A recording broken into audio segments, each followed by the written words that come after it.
Sanders. I am in measurement and statistics in the College of Education. I'm an associate professor, and this is my student Nate, who is going to wave here.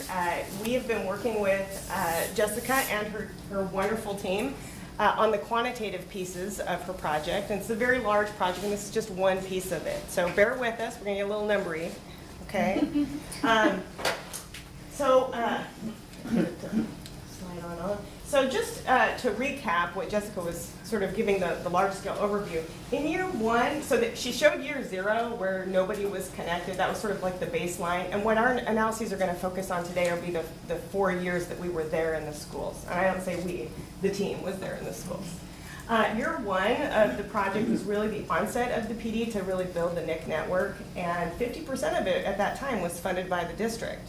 Years 2 and 3, it was expanded in terms of frequency and duration of like studio days and data days. And there was some increased funding and participation by the district. And finally, by year 4, we're really into sustainability, where the UW researchers were going to take a step back and see that the network can sustain on its own without the researchers always being there. Even though they were important and central figures, we really wanted the district and the teachers to own their work. So that's just the overview, okay, of the 4 years that we're going to analyze here. And our research questions for this piece of the project was, what are the NIC network characteristics quantitatively? Are characteristics consistent or varied across time? I should say time, not Tim. What is the likelihood of a future connection in the network, and what might predict the likelihood of a future connection in the network? What's the likelihood of a new connection in the network, that it will persist, and maybe does anything predict that persistence? So those were our foundational research questions just for this piece of the puzzle here. But before we get started too much on results, social network analysis as a term gets used very loosely. You will hear it in all kinds of ways, and really there are 3 kinds to keep in mind. There's qualitative, where people go in and they do ethnographies at a particular school for a network of students, teachers, whatever the network might be. There's descriptive statistics, which are very frequent in educational research and social science research, where we're going to quantify network properties, like how dense is the network and things of that nature. And then there's model-based prediction, which is where the statisticians get called in. Okay? And where we're going to model, we're going to predict, actually, will a new network tie form given the network characteristics. And it's a complex model. But it's doable at a single time point, and more recently it's been expanded to multiple time points, and that's the one that we'll be looking at today. All right, so in order to get the network data, it's pretty data intensive, actually. You have to survey teachers or your network every single time point, and you have to allow them to nominate anybody in the network. We limited it to just 7 at a time. Most people panned out around 5. But 7 people could be nominated. The question was, have you interacted, collaborated with a colleague this school year, not necessarily at your school, who has influenced or helped you with your work as a science educator? And they could name up to 7. And then once they named a person, they got another question that said, how often did you interact with this individual around X, Y, and Z? And Jessica talked about the different kinds of instructional tools that you could interact around. And our focus for this particular piece was really around EL instruction versus other kinds of things that people could be focused around. Okay. Across years, there were actually up to 9 sites, because we include university as a site. We had researchers participating, and up to 105 participants. However, people come and go. You know this, right? Teachers come and go out of a school regularly. And so we limited our analysis to just those individuals who had participated for at least 2 years. We needed at least 2 years of data to model. Just as a side, we did check to make sure that each year, annually, the people that we left out weren't very different than the people we left in, just to allay that fear. So we have big stats around that, but we won't go down that road today. Network data was tabulated and analyzed in R using StatNet Suite and iGraph.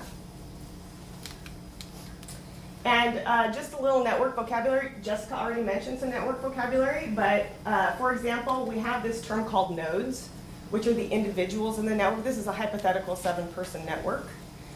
They could be called actors or individuals. I try to call them individuals, but of course, these kinds of analyses can be run on Facebook data and all kinds of things, as you well know in the literacy. But in our world, it will be the participants in the network. Then there's ties, links, and edges, which I will call connections, because that's really what it's about.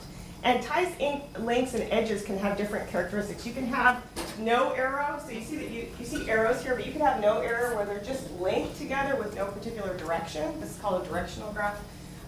But if there is an arrow, it means that person A is nominating person B. And then we have things called isolates, where you have someone in the network who didn't nominate anybody else in the network and wasn't nominated by anybody themselves. Okay? That does exist. And then finally, we have this idea of tie formation and persistence. Formation is when a tie actually connects. Persistence is if it connects over time. Okay. So there's some language there. All right, so our network descriptives, I have a whole table of numbers, but the basic summary of it is that the density was around 3 to 4%. Now that seems small, right?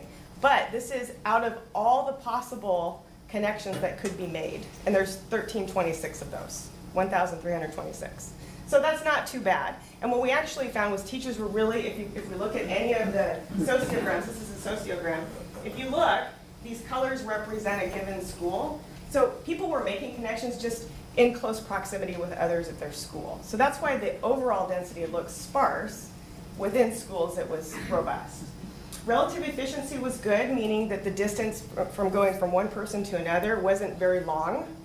People could get to another person, even if not directly, within like 2 or 3 jumps on average. And there was no strong likelihood of influential people, except at the beginning, you know, there was some district staff. You see the big purple, right? District people were in the schools regularly, not just at their own site. So they were influential, but the highest likelihood of somebody being popular was 6% in the network. That's not very high. So which means, in all, the information is really localized and traveling pretty efficiently. That's how we interpret this particular set of data. All right, so now for the probabilistic stuff. We used a model called separable temporal exponential random graph, also known as STRGM. We call it STRGM. It was developed by Kravitsky and Hancock based on some older models called ERGMs. And what it does is it predicts, yes, we have lots of fun acronyms.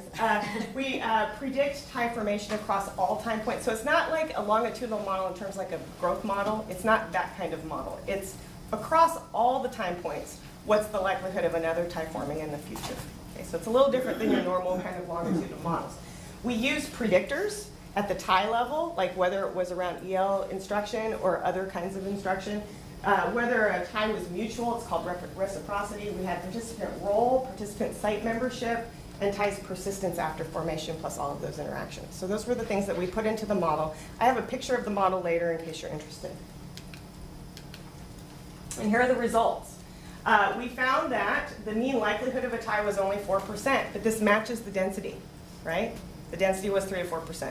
So the likelihood of another tie forming in the network was 4%. The likelihood a tie would be mutual, like reciprocal, was 17%, and that was significantly different from average. Okay? Oh, that's my timer saying you're out. Sorry. I'm almost done, I promise.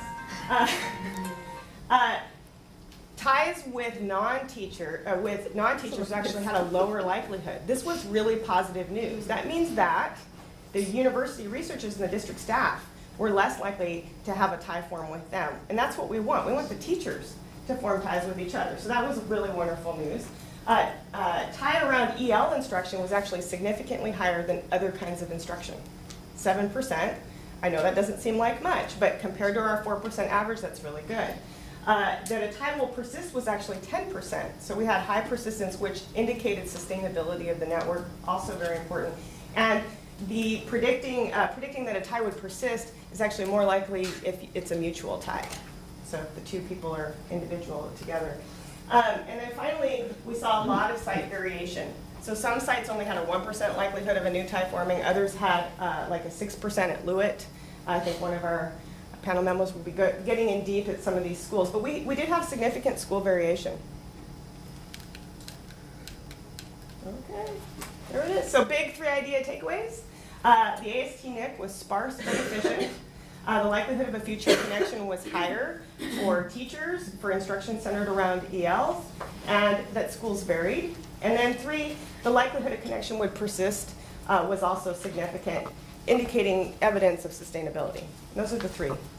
Happy to take your questions later.